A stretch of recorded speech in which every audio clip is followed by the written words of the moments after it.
Good day, poker peeps. This is Sky with Smart Poker Study, and I went on a run the past 2 days of pocket kings smacking me in the face. Absolutely loved it. I had some great results. If you see on PokerTracker 4 right here, positive $33, about 3 buy-ins up, positive 51 big blinds per 100 hands, and the kings really played a big part of this right here. So with PokerTracker 4, I'm going to show you how to go through your database, pull up specific starting hands to analyze how you're playing with those hands. And this could be very useful. You want to analyze the aces and the kings and the queens, but also the ace-king, the jack-10, the 7-6 suited, all those different kinds of hands and different categories of hands. This video will help you analyze all of that. So first, before we get to the hands and before we get to filtering, let's think about the different numbers within poker itself, right? So the question is, how often should I get pocket kings? Well, let me turn this into a quiz. How many different no-limit hold'em starting hands are there? Well, if you don't know, it's 1,326 different hands. From pocket deuces, there's 6 combos of those. Ace-king suited, 4 combos. Ace-7 offsuit, 12 combos of those. You add them all up, 1,326. How many combos of just pocket kings are there? 6 different combos there with the suits, right? King of spades, king of hearts, spade, diamond, spade, club, that kind of thing. There's 6. So what are the odds of getting dealt pocket kings? It's simply 6 divided by 1,326. So your odds of getting dealt kings in any given hand, 0.452%, less than 1%, or less than half of 1% of the time, right? Well, I played 625 hands this past 2 days. So mathematically, I should have received a certain percentage or a certain number of pocket kings dealt. Equals that times that right there. I should have been dealt pocket kings 2.8 times, or we'll just round up to 3 times, right? Let's see how many times I actually did receive pocket kings in these 2 days. We're going to go to more filters, and you could follow along at PokerTracker 4. Do this for yourself right now. Hand values, whole card range selection. We're playing Hold'em, and then pocket kings right here. Let's add that to filter, and let's see how many times I got it. Wow, 10 times, made a lovely $36 just with pocket kings. So it's basically all of my profits came from kings over these past 2 days.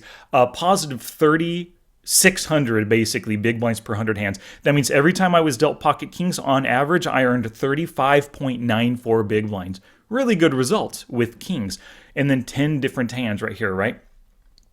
And this is the interesting thing. Any pocket pair, I should have received it or been dealt that pocket pair 3 times over the course of the 625 hands. So pocket aces 3 times, kings 3 times. By should have, I'm saying just mathematically, that's what I should have been dealt. But I received it actually 10 times. We'll go through these hands in just a little bit. And let me show you something interesting. 625 hands I played. How many pocket pairs should I have received in total during that time? Well, it's simply that I should have received kings or any given pocket pair 2.8 times. There are actually 13 pocket pairs possible from deuces all the way through aces. So out of the 625 hands, I should have received all pocket pairs 37 times right here. Let's see what I actually did receive. Hand values once again, whole card range, hold'em hand range, and we'll just select each of these. What that's going to do is just filter for any time I was dealt any of these pocket pairs. Add that to filter, save and apply. Bam, 46. So I should have been dealt 37. I received it 40 or received pocket pairs 46 times, 9 pairs more than mathematically I should have received. So I ran into a really good run of cards these past 2 days here. Now, I want to review specifically the pocket kings. We'll get to that in just a second. But let's take a look at how many aces, how many kings, how many deuces I received. Let's group by. Let's change it from position down to starting hands hold'em. And then now you can see, because we filtered through pocket or 4 pocket pairs only, we could see 46 pocket pairs, and we could see a breakdown here. 3, 4, 3, 3, 2, 3. So that's basically what I would have expected, 2.8 on all these smaller pocket pairs. Let's scroll up. Pocket 8, 7 times. Wow, more than double what I should have expected. Kings, 10 times right here. And pocket aces, the poker gods, they have it in for me. They only gave me aces once. I deserved it 1.8 more times, you know. But no big deal. Oh, and this is interesting. This one pocket aces right here. Look it. I was in the big blind. Pocket aces, all players fold. I won 5 cents. I won half a big blind right there with that one. But let's take a look at the pocket kings. So when you select it, all the different hands pop up here. But I want to go through these in order that I received them, from the first king to the last king. And we're just going to go through, analyze the hands, and see what we can take away from them. What I'll do is hit or click on this column header, and that'll sort it a different way. You could see from the very first pocket kings on May 28th at 1:19 p.m. down to the last one, May 29th at 3:16 p.m. And this is interesting. 119, 121, 123, 123, 132, like in the span of 13 minutes, 5 pocket kings. Super lucky, right? So when you have the hands in the order that you want to review them, right click and then hit replay all hands in report. And it's going to have all 10 pocket kings right here. We'll go ahead and expand this. So we're just going in. This is the very first one on May 28th. 3 big blinds, 10 big blind open raise. Now you can see we've got what's probably a pretty fishy player, a nice big stack. One thing about kings you're going to see in all of these hands, I do not slow play them pre-flop. In the micro stakes, your opponents are quite often willing to get it in with worse, right? Namely, queens, jacks, and tens, potentially, but also ace, king, ace, queen. I've seen players get it all in with pocket eights, with ace 10, stuff like that. Like truly, there's no need to slow play in the micro stakes with kings. Sock it to them. But they all fold, right? I didn't make much money, but here I'm going for value I'm trying to get value while the getting's good. 3-betting. I'm not just going to call. Now, if I had called, I could have allowed somebody to 3-bet, but so far, I've only been at this anonymous table for 10 hands here. I haven't seen any 3-betters. Why should I call in hopes that someone's going to 3-bet? I'll be the 3-better myself. Next hand, pocket king is in the small blind, limp. And so I come in for an ISO raise, 6 big blinds from the small blind. Basically just wanting this fishy player who limped in, I want him to commit more chips. Oh, great. We get a different player in the big blind calling. This is awesome. We're out of position. The only bad thing going against us right now, right? But we have probably a mega fish on the hook. 8-8-4, not scared of anything. Bet for value. Darn, he folds right here. Now, this is interesting. Villain 79 and 78, 2 hands in a row. We got villain 79 and 78. The very next hand, I got pocket kings. Again, a limp. Or 2 hands later, I guess, because I was in the small blind before. I raise, ISO raise again. Now, I made it slightly smaller because I wanted action, but I'm also in position against the limper right here, as opposed to the prior one was out of position. But I just want him to commit, right? He calls, sweet. Top set, loving this, check. I bet, I'm making it small. I want him to call. Hopefully he has, I don't know, a backdoor straight draw, a backdoor flush draw, ace queen that he might thinks is an ace is an overcard. And bummer, he folds, right? Well, the ace is an overcard, but hopefully he can hit an ace. He'll call 4. Didn't work out right there.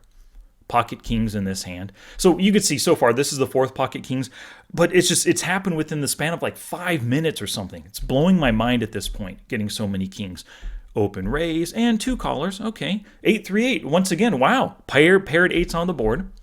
I come in for 6 big blinds, wanting value. Awesome. The player in position calls. The king, whoa, turning that full house. I bet 11 big blinds. And we can see the sizing right here. I went about 2/3 pot trying to extract some value.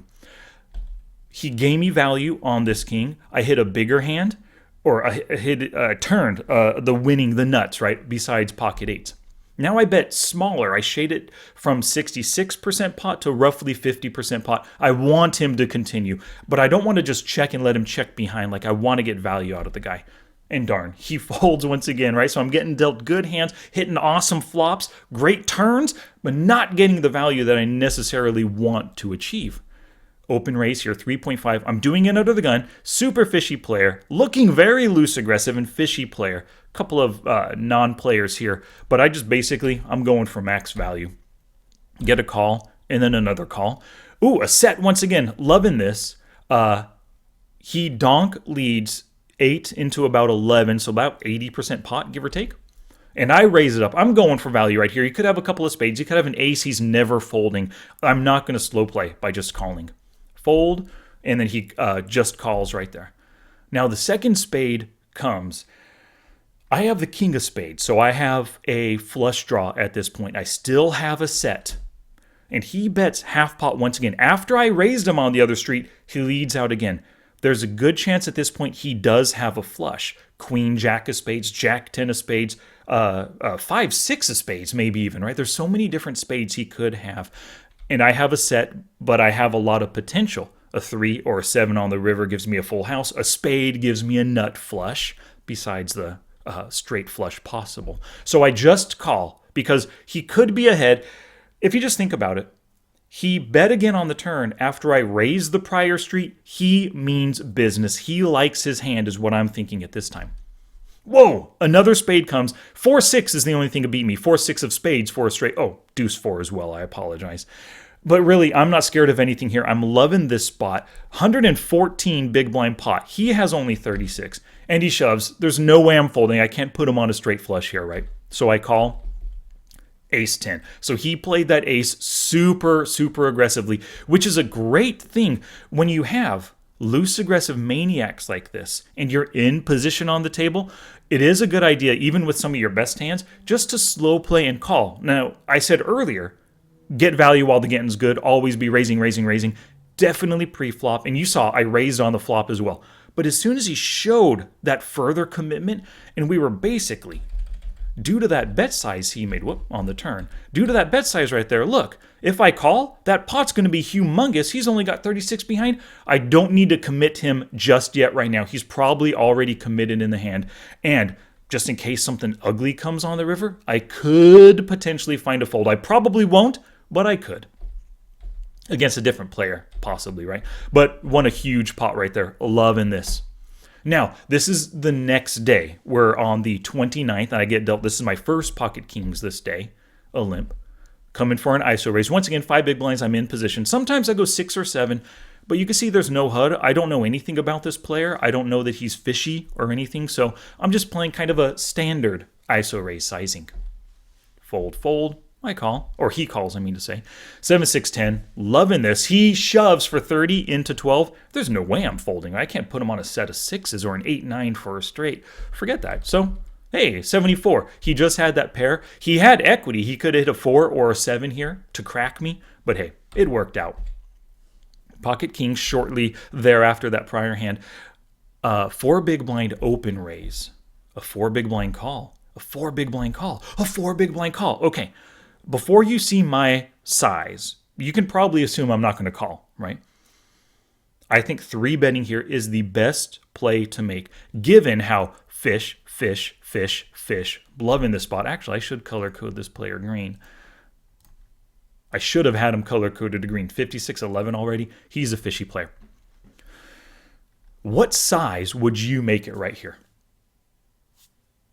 For me, I made it 30 big blinds. I'm trying to maximize my value with the second best starting hand against 4 different fish right now. I'm not trying to make it easy for them to call. I don't want to just go 12 or 13 big blinds. No. Max value. Watch what happens.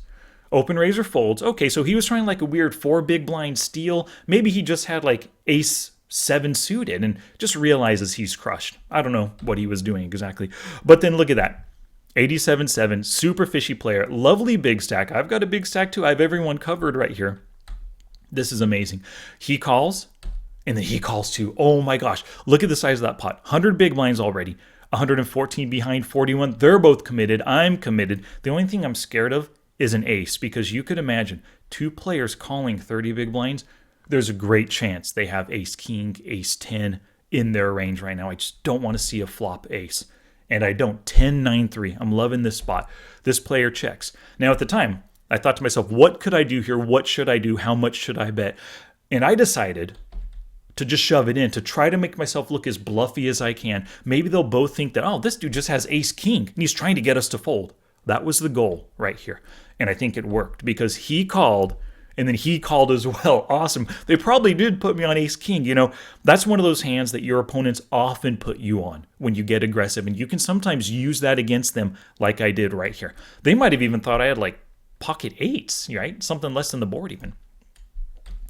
But I was already all in. They both called me all in. This is great. Look at the size of that pot. 221, 145 big blinds behind right here. Or side pot, I mean to say. The 3 and the 6. Nothing completes. No straights got there. If one of them had a 3 for calling 30 big blinds pre-flop, if one of them had a 3, they just cracked me, right? Or 7-8, I guess, cracked me as well. But I showed my pocket kings. He shows ace 10. So think about that. He called 4 big blinds pre-flop and then called 30 more big blinds. He had position. One thing going for him. He called for 26 more big blinds to reach 30 with just an ace 10. This is why we target the fish. This is why we go for max raises pre-flop, because they're going to make such terrible plays. You've got to do it. And then he shows an ace jack. He got it on the flop. Like I said initially, he's kind of committed at this point. 41 big blinds behind. There's already 100 in the pot. He probably should have just shoved. If he was going to commit with ace jack, what's he going to fold on? Like, he just thought 2 overs was good enough to combat a 30 big blind 3-better and another caller right here. He should have, if he was going with it, he should have just committed pre-flop, try to put me and put him to the test, and maybe he could have picked up. If you think about that, what if we are both bluffing? Highly doubtful. But if he could have shoved, putting 71 big blinds total, who knows? I know myself, I couldn't have found a fold. There's no way I'm making this as a straight up bluff with pocket deuces or anything. I couldn't have found a fold, but maybe some other players could have, right? But so I think he just made a super big error right there, which I absolutely loved. At that point, I'm at 400 big blinds, 3x up, 3 buy-ins up. Loving this result right here. Now, pocket king's on a totally different hand. 3 big blind ISO or open raise, and then they all fold to me right there. I think this is the last kings, 2.5 big blinds. And now I've been playing tight, and even though I look tight, and a raise could look really strong against this player, once again, I just always have to raise right here. I made it slightly bigger just because he's looking like maybe an aggressive player. So I just wanted to put him to the test, and he folded. What a shame. Oh, we got one more king. My bad. 1 big blind open raise or limp, and then I ice raise to 6 once again, and then they fold, and we take it down. Yep. All right. So those are my 10 pocket kings in 2 days where I'm up 3.5 buy-ins with those pocket kings. Really good results. So you could do this exact same kind of work within PokerTracker 4. Go through and filter for your different hands and see how you're doing. Review those hands, look for mistakes, make yourself a better player. If you enjoyed that PokerTracker education, you're going to love my Get More from PokerTracker 4 course.